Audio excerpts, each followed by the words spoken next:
Hello, and welcome once again to Sportsline here on Daily Mirror Online. I'm Shehan Daniel, your host, and joining us today is Raveen Wijayatilake, the president of the Sri Lanka eSports Association and the founder of Gamer.lk. He joins us today to talk to us about the growth of esports in Sri Lanka and Gamer.lk's recent collaboration with former and current national cricketers. Thanks for joining us today, Raveen. Thank you for having me, Shehan. So let me start by asking you about those collaborations, which I just mentioned. We've seen on social media the reports, talking about how, former cricketers like Sanat Jayasuriya, Chaminda Vas, and some current national cricketers like, Angela Matthews and Lasith Malinga are collaborating with Gamer.lk for this new franchise-based tournament that's called the eSports Premier League. So could you elaborate a bit on the tournament and also how the collaboration with the cricketers came along? Sure. So we have been in the esports scene for a while. We've in the early days, it was basically 2007, 2008, where I have a bit of a sporting background where I played cricket, tennis, and football when I was in school. Played tennis a little bit more seriously, and so I wanted to bring this sporting background and the competitiveness and the passion that we saw, in these traditional sports to the esports scene. And so we started building esports from 2007 onwards, where we started organizing these small-scale tournaments, and that grew into what esports is today, and what has sort of led to the esports Premier League. So the idea here was we were looking at franchise tournaments like the IPL and the LPL, sorry, and we've also seeing it being implemented globally in terms of esports. So you have the Overwatch League. The Overwatch League was one thing that we were keeping an eye on, and so we saw. Some succeeded, some failed, and we thought it was like an interesting concept to bring to Sri Lanka as well. So we decided on having the esports Premier League. We chose the title PUBG Mobile just purely because of it's accessible to a Sri Lankan audience, and there's an international scene within the South Asia region where players could succeed locally and then move on to an international scene. They could join teams, get salaries, large sums of prize money as well. And so in 2020 is the first year we actually held the first esports Premier League last year in February. This is pre-lockdown. We just finished it in February, just before the lockdowns started, and it was a fantastic experience. I think we were experimenting with single title tournaments, and it was great. We had good viewership. All of our events are streamed online on Facebook and YouTube, and we had a lot of people tuning in for the grand finals. And the overall feedback that we got around the event and the 9 franchise teams that we created based on the 9 Sri Lankan provinces was all overwhelmingly positive. So we just want to double down on the whole franchise tournament concept this year as well, and bring a lot more visibility to this actually pretty young sportsmen, and we call them esports athletes, right? Because that they have to have the same sort of qualities a normal sportsman would have. They need to have the passion, they need to have the discipline in training, the strategy, and all of that to better themselves in the sport of esports as well. And so we then thought, who better to come on board and mentor them, not from an esports coaching point of view, because these cricketers don't know much about the actual game PUBG, although they might be playing it casually. We just wanted to bring their decades-long careers and experience in the sporting field into esports. And that's how we actually just approached them. We said, look, esports is one of the fastest growing sports in the world and in Sri Lanka. And so they were completely on board. They wanted to be a part of, the future of sport. And so we spoke to them. They agreed to come on board. And so we have them mentoring the young esports athletes who will be joining their particular teams. Right. So you mentioned that right now it's just PUBG, but is there any intent to maybe include other games in a future version of the EPL? So how we initially structured it was that we will be able to plug in any game as needed. At the moment, we found great success with PUBG Mobile, so we will probably continue it. And there has to be a consistency in the title that we choose as well, so that there is a career path for anyone who's taking part. For example, if the LPL suddenly switches to tennis, the cricketers who take part in the teams and are recruited in teams are sort of let go halfway. That's not going to work. And so we want to maintain that consistency as well with the EPL. Having said that, we have a whole bunch of tournaments for different titles throughout the year. So that people who are interested just need to follow our socials and just find out what they want to take part in. And various amounts of prize money, right? We've given like millions of rupees in prize money across the year, not just EPL, other tournaments as well. So how big is esports globally, and where does Sri Lanka stand in comparison to the global game? Right. So I mean, in terms of revenue, it's $1 billion industry. So I'll just give a little bit of a background on what esports is. So there is video games in general, right? So that when you say video games, it can be your hyper casual mobile games like Candy Crush, all the way to something more complex like Valorant or Dota 2 on the PC. So when you say video games, it's a huge spectrum of categories and different titles. And so that's it's bigger than music and movies combined in terms of value and revenue generation. And esports specifically is a subset of that. It is the competitive play. It is basically a sport. So even in Sri Lanka, esports has been recognized as a sport by the sports ministry. That happened in 2019. And so we have the Sri Lanka Esports Association that is governing esports in Sri Lanka. And so, like I said, out of video games, which is a huge industry, esports is a subset also, which is growing really fast. So in terms of esports revenue, we're looking at about $1 billion industry globally. And we have about, I think, in terms of viewership, close to 700 million people who would tune in to watch esports and esports related content. In Sri Lanka, there's an estimate of about 4 million people who are interested in video games in general. And so again, the esports audience is a subset of that. And so in terms of participation, for example, EPL last year, we had about 1,500 people take part. This year, we had about 2,000 people take part. And we are expecting about 500,000 people across the entire tournament to actually see some sort of content from it, whether it's a stream, whether it's news updates. And so the overall audience, esports audience that we're looking at is about 4 million. And so we'll reach a certain amount of that. Why does esports draw such a big audience? And if you look at even from the commercial aspect, there are a lot of sponsorships and there's a lot of prize money involved. I mean, sometimes even more than conventional sports. So why do you think that there's such a huge appeal for competitive gaming? I think it's just purely number of eyeballs that's looking at video games and video game related content. Like I said, the video game industry is bigger than movies and music combined.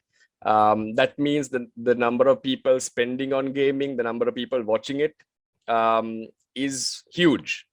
And so that means the more people that watch your sport, the more opportunity there is for brands to sponsor it.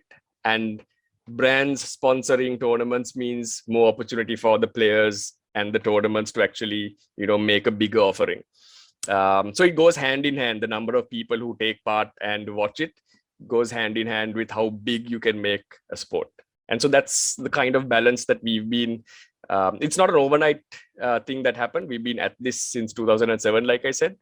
But I mean, it's heading in that direction where it's going to probably be, number 2 in terms of viewership, and maybe even number 1, in the next 10 years. Who knows? That's our goal. Let's see how it works out.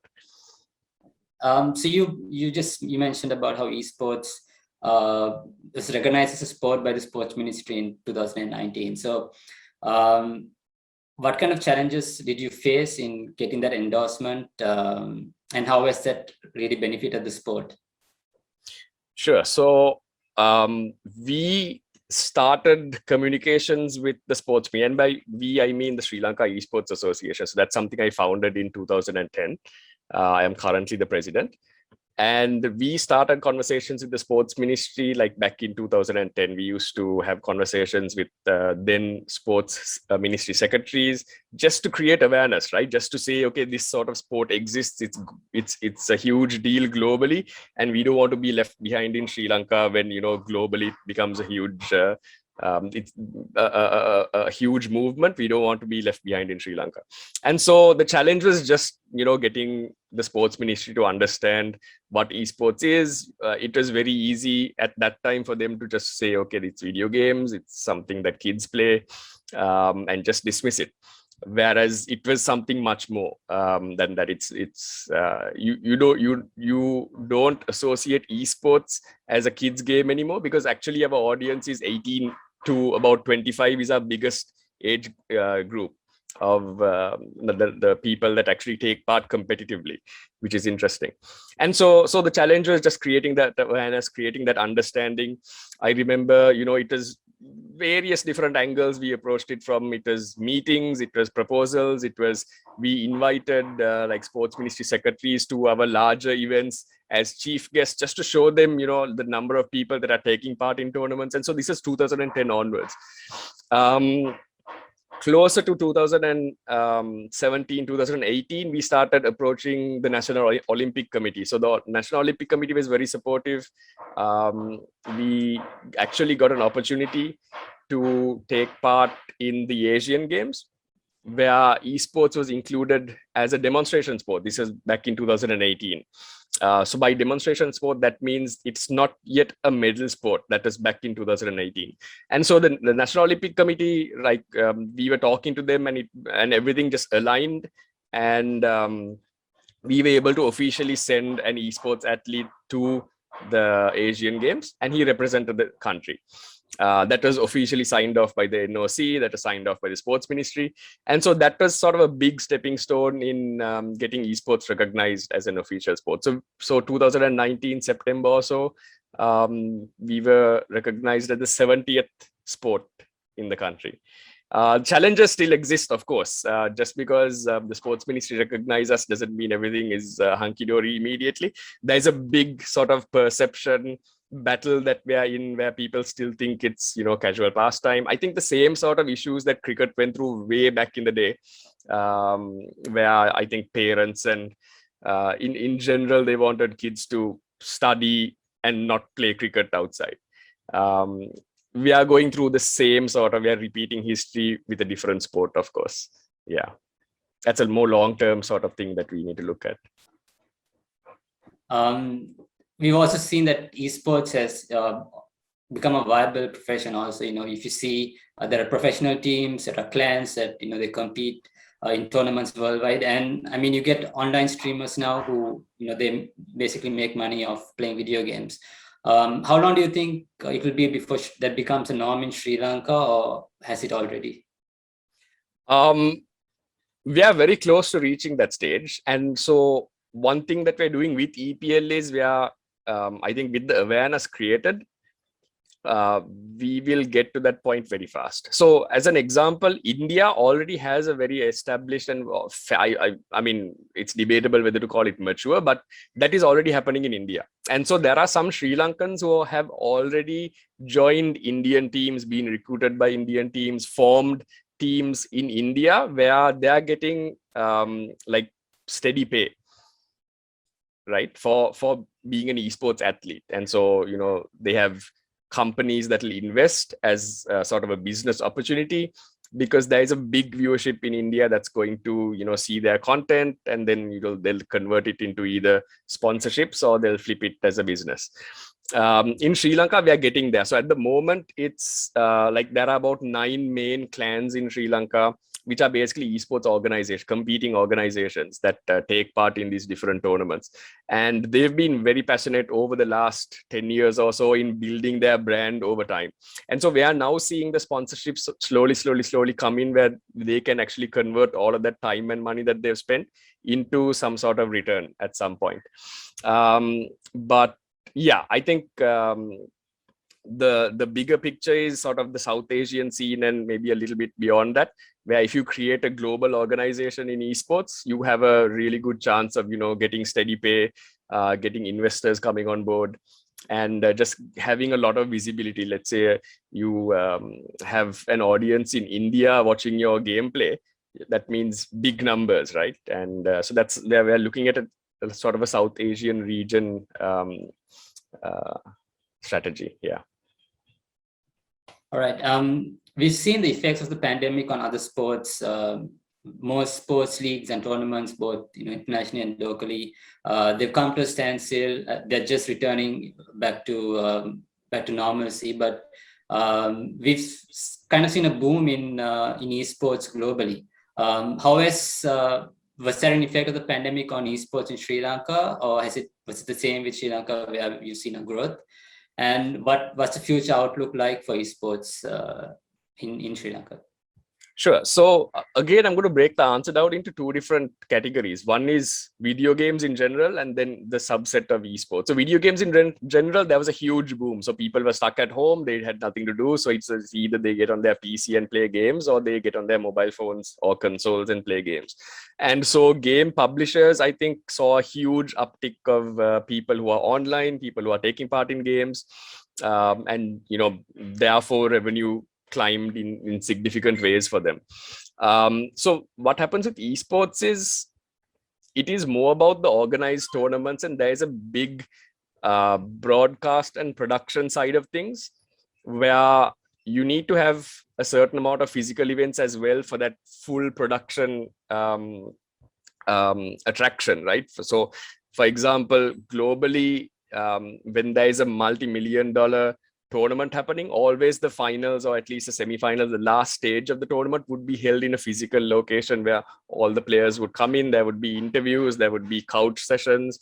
I mean, there was a lot of content created within this physical tournament space, and all of those couldn't be held. These were like very large scale tournaments. Even in Sri Lanka, we used to have tournaments like the Sri Lanka Cyber Games, where we had about 10,000 people walking in over 3 days. And so that was a huge foot traffic, which is attractive to even sponsors that really support having events like that. And so, yes, esports continued in a digital form. Our numbers increased, the number of people participating increased, but and so all that side of things was really great. People were taking part more, taking it more seriously. But of course, we had to cancel all of our physical events, which is also a part of the experience. It's a sporting experience, right? So it's a mixed bag. But I think the sort of the net result is more people being aware of it. And we are even like, we didn't have to cancel EPL, for example, because we can easily switch it online. The only portion of it that we had to cancel was the grand finals with this big production set and that broadcast element. So mixed bag for us as in the esports industry. The International Olympic Committee, have been discussing the possibility of including esports as an Olympic sport. They recognize how popular it's become worldwide.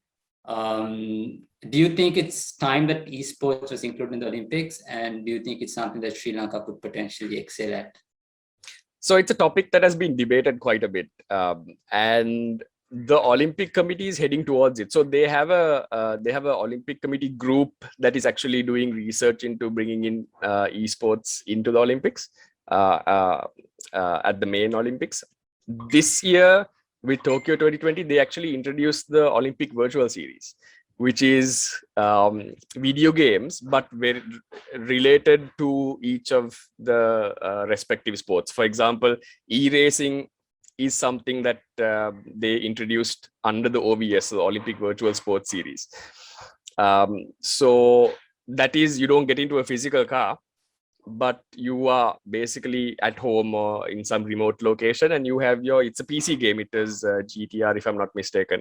It's a PC game, so you get behind the wheel and you're connected virtually to hundreds of other competitors across the globe. Like that, I think baseball, they had like this very casual baseball game that they partnered with the Baseball Association, and so on. So they are taking baby steps to bring in esports. They're not calling it esports, but it's to bring in this whole video game concept, the competitive video game side of things into the Olympics. And they're exploring. I think they're just learning how to combine the two, because sports and esports, even though it's clear to us, I think at the Olympic level, there's a lot more consideration that they need to sort of they had to put into before they integrate. But it's inevitable, right? Esports and video games is where younger generations are viewing. If you look at the numbers, general sports viewership is dropping, esports viewership is increasing, and so there needs to be some sort of merging between the two at some point, and it'll happen for sure. I'm pretty confident. Just like they introduced the virtual series, they will eventually integrate further. I think it's fair to say that Gamer.lk was very much at the core of esports in Sri Lanka, and was really the first, true forum for local gamers to share their thoughts and their experiences. Could you talk a bit about that journey? From when you created Gamer.lk, and did you imagine that it would grow into what it's become today? Right. Yeah. So back in 2007, it was purely just a web forum, like you said. It was a website. This 2007 was pre-Facebook. So sharing content was not like, we didn't have a central social media site to go and share content about, what game you're playing or videos or whatever. All of that happened in its own individual sort of web communities. And so we established Gamer.lk. We installed like a forum script, and that slowly saw people coming in, discussing their games. It was a mix of, the casual gaming side, as well as we saw the competitive side of things. 2008, we held the first Sri Lanka Cyber Games. And we didn't know what to expect. We were looking at things like in what ESL were doing in Europe and North America. And we sort of said, one day we are going to have a large esports event at BMICH. That was kind of a benchmark at that time. And so 2008, we booked BMICH. We announced that we're having an esports tournament with 5 or 10 titles. And we had a huge, at that time we had about, I think, 400 participants show up, which was huge to us at that point. Now, of course, we have 3,000 plus and 10,000 people walking in, and it's slightly different. But that was considered a success. And so 2008, we continued the concept of Sri Lanka Cyber Games. We increased the number of tournaments that we hold each year. We took the esports concept to schools. So we have the inter-school esports championship, which I'll talk, has some interesting thoughts on that also. We took it to companies. We have the Mercantile Esports Championship, and we took it to universities. So we have the Inter-University Esports Championship. So each of these each of these events get arguably more participation than its traditional sports counterparts. So for example, Inter-University gets about 100 plus institutions and universities taking part in the tournament. In 2019, which is the last time we had inter-school, we had 150 plus schools from across the island signing up for it. And then you could see people from even as far as the north and Jaffna and Shingamali just coming to Colombo because it was a physical event at that time. And so I think the whole inter-school, Mercantile and inter-university we established in 2016. And you could see the perception of esports and video games change over those years. For example, year one, we had like school principals giving us a response like, it's video gaming. We're not going to send our kids for this. Year two, after seeing, the hype about it, year two, they send their school just like they would send their kids in the bus with lunch pack for a rugby tournament. They did the same thing with esports. And so there was this perception shift that happened over time, even at the school level. And then, of course, in 2019, even the NOC, that's the National Olympic Committee, endorsed the Inter-School Esports Championship. And they said the future of esports athletes that will represent the country, at the Asian Games and the Commonwealth Games and so on, will be found at events like the Inter-School Esports Championship. And so it's been quite an interesting journey over the last now 14 or so years. To your question of whether I imagined it, I think there was an aspiration that I could do this full time at some point, but that happened in 2018 when I actually quit my job. I had a full-time job in software and digital media. Quit my job, got into this full-time, and now I'm sort of concentrating on building esports in Sri Lanka and the South Asian region full-time now. So I've been lucky to get into it. Thanks again, Raveen, for your time. To our viewers, thanks for joining us. We hope to see you on our next episode. Take care and stay safe.